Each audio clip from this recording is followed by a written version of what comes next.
I'm Michael Day with the Daily Merge, and this is The Plunge. Today we'll be discussing a $15 minimum wage and some common arguments against a $15 minimum wage. Now, I see this question come up quite a bit, and there's a lot of concerned young people that are maybe voting for the first or second time that this is a confusing issue for them. I've actually seen this question twice in my favorite Facebook group with some of the best political discussions and exchanges in Base Heads for Bernie. So shout out to you guys. You guys are awesome. I love being a part of that community. I hope that keeps up. So a little information on myself first is obviously I run thedailymerge.com, but that just means I bought a fancy website, right? But I am educated in finance. I have a bachelor's degree from the University of South Florida in finance. So although I'm well spoken on a great number of issues, this is the one that I'm formally educated in. And I think that should at least matter a little bit. So we'll get to it.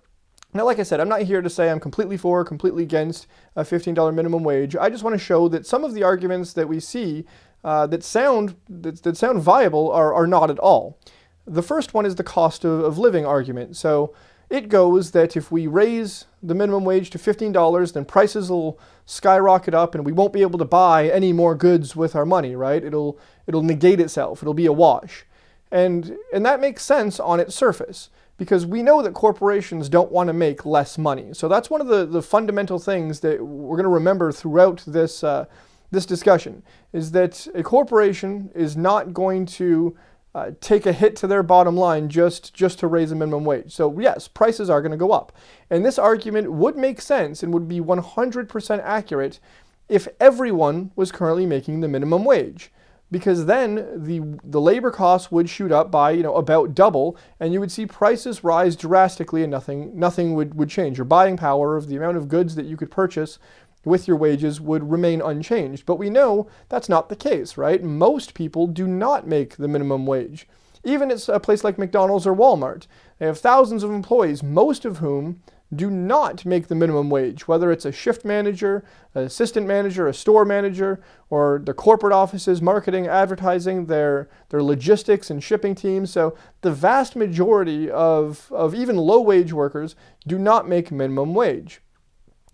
So although prices will go up, it's marginal, and we can see this. So Seattle has a $15 minimum wage, and prices did go up in some segments or sectors, but marginally. And you have to remember that the people that the minimum wage affects are going to see their wages go up by as much as double, as much as 100%, right? $7.50 to $15 is double. So even if prices increased by 20%, and that's a very large estimate. We see in Seattle it's more in the single digits that some goods rise by 5 to 10%. Your buying power is still greatly grown through this policy. So although it's true that the minimum wage increase would be negated, it's only true if everyone was currently making the minimum wage. The fact that most people are not negates that argument. It's bad economics. It's flawed. It's not true. If you have any questions, guys, comment anywhere, and I'll certainly address them directly if things are a little bit unclear. The second argument that I hear quite a bit, and this is probably the biggest pain point, is, well, I've worked hard and I went to a 2-year degree I worked to become an administrative assistant, or I spent 5 years with this company and grew through the ranks, and now I'm making $35,000 a year, which is about $17 an hour. Why should someone who just gets hired at Subway making a sandwich make $15 an hour, where I've put in all this hard work to make $17? And listen, I understand, you're absolutely right, that hard work should be rewarded, right? And I don't think anyone disagrees with that, or I think very few people disagree with that. But what you have to remember is the minimum wage is the minimum, right? It's the minimum level that we should be able to pay an employee. Now, conservatives will say, well, it's not meant to be a living wage. It's meant for you to be an entry point and start up and go through the ranks and all of that. But that's not true. FDR was president when the minimum wage was established, and he set it up as a living wage. The idea is that if a business can't be profitable while providing a minimum standard of existence and living for their employees, then they're simply not profitable, right? They're not a viable business opportunity. So it is meant to be a living wage. Henry Ford, and to paraphrase him, he had the theory that he would always pay his employees enough that they could afford his products. So minimum wage is still a viable existence. That's what it's designed to be. And like anything in economics, when you raise the floor, so too will everything else go up. So, and this won't happen immediately, and this is certainly the most painful part of it. Someone making $16, $17, $18, if minimum wage is raised to $15 an hour, they probably won't see a raise immediately. But over the course of maybe a decade, what you're going to see is, because the economy has to value skilled workers or educated workers more than entry-level workers, that the demand and supply curves will push wages in those same positions up as well. So the truth is not that the burger flipper per se deserves to make as much as you. The argument is that the burger flipper should enjoy a minimal existence. If he is providing value to a billion-dollar company, or at least even a profitable company, and sacrificing 40 hours of his life every week to do so, he should be able to afford a minimum existence.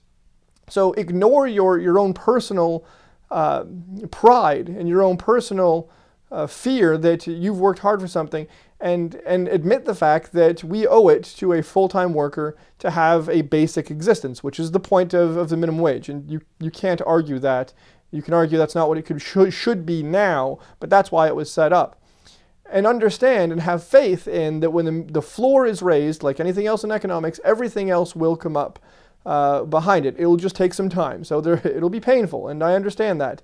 And that's why, even Bernie Sanders, who wants a $15 minimum wage nationally over the course of a couple of years, and that's to help offset that pain point. So it's true, it's a little bit uncomfortable, but remember that the minimum wage is the minimum. That's where the floor should start. The truth is that these corporations, these companies have been taking advantage of their workers for far too long. They've been paying all of us too little for far too long. And that's why we're in the situation that we're in, where it's a little bit tricky to get things back up. We'll go to the next argument there of businesses can't afford it, that it's too much, that it'll put too many businesses out of business, it'll increase unemployment. And again, that sounds like a good argument. It'll be hard to be profitable if labor forces go up. And don't get me wrong, this is probably one of the better ones, because for some businesses, this is absolutely true. A mom and pop shop that currently pays their cashier $8 or $9 an hour may not be able to afford paying them $15 an hour. So that part does ring true for certain businesses, and I'm going to get back to that in a second. But we've seen in places like Seattle, where they have raised the minimum wage to $15 almost overnight, from $10 to $15 in one jump, unemployment actually goes down. Businesses don't close up. Businesses actually become more profitable and make more money. And you say, well, how can that be? Their costs have gone up. But you have to remember something. And I think this will apply to most people watching this video. You spend money, right? And if you're only making $7 an hour or $8 an hour, you currently don't have spending money. You have to eat in. You can't go out and leisure. You're barely getting by as it is. So when these workers in Seattle that were making $10 an hour in retail or whatever it may be, they maybe could only go out once a week, or they could only go see a movie once a month, or had to choose between dinner or a movie. Now they're making $15 an hour. So that's a 50% increase. So what happens? They have more money. Do they save it? Well, no. We know that Americans don't save until they get up into the higher income brackets of the high, the $70,000, $80,000, $90,000, and then up from there is when you start to see some significant savings. They spend it. So all of this money that these businesses are paying their employees is coming right back to them. So in Seattle, the restaurant thing was the big question. Well, we can't afford to pay, restaurant employees this much. Well, restaurants in Seattle are booming right now because so many people now can afford to go out and eat, and we love going out to eat, right? So it's true that it is scary for some businesses that may not be profitable, but what we've seen, at least in major cities, is that the increased money supply, the increased discretionary funds available to their potential customers increases by more than enough to offset these higher labor costs. So between a marginal raise in prices and an increased money supply and customers that have more money in their pockets to spend, businesses are actually benefiting from this. And then I'm going to get to this last argument now, and this is the only one where I slow down and pull a little bit away from Bernie Sanders or progressives that want the $15 across the board. Now, so I keep saying Seattle, but Seattle's a major city. Seattle's a major city with a lot of people and a lot of big business, so they could tolerate $15 an hour. What about rural America? What about places without that kind of volume? And this is the point where $15 an hour gets very, very tricky. We all know that cost of living is different in, I live in St. Petersburg, Florida, is very different here in St. Pete than it is in, say, New York City, right? Downtown New York. I pay about $6 for a Crown and Coke, which is my drink of choice. In a bar around here, I would probably pay 11 or 12 in Times Square. So the cost of living changes whether you're in a big city, in a small city, or if you're rural. And that matters. So unquestionably, if the rural stores and restaurants and places that are family owned and operated, they can't tolerate $15 an hour. It's just, many of them would be forced to either work, more as owners to eliminate that position, or close up shop. So in rural America, that's a good argument that we have to find a way, whether it's a tiered system, whether the minimum wage is based on an index, a local index based on geography, location, income, and other factors. And I would be interested in that. But then again, Bernie Sanders wants to raise it to $15 over the course of years. That may well work in most communities. So those are the big ones I had. If you have other arguments for or against minimum wage, if you have questions, guys, post them in the comments. I'm more than happy to answer for you. And if there's any other topics that you want my take on, I'm certainly up for requests. Let me know.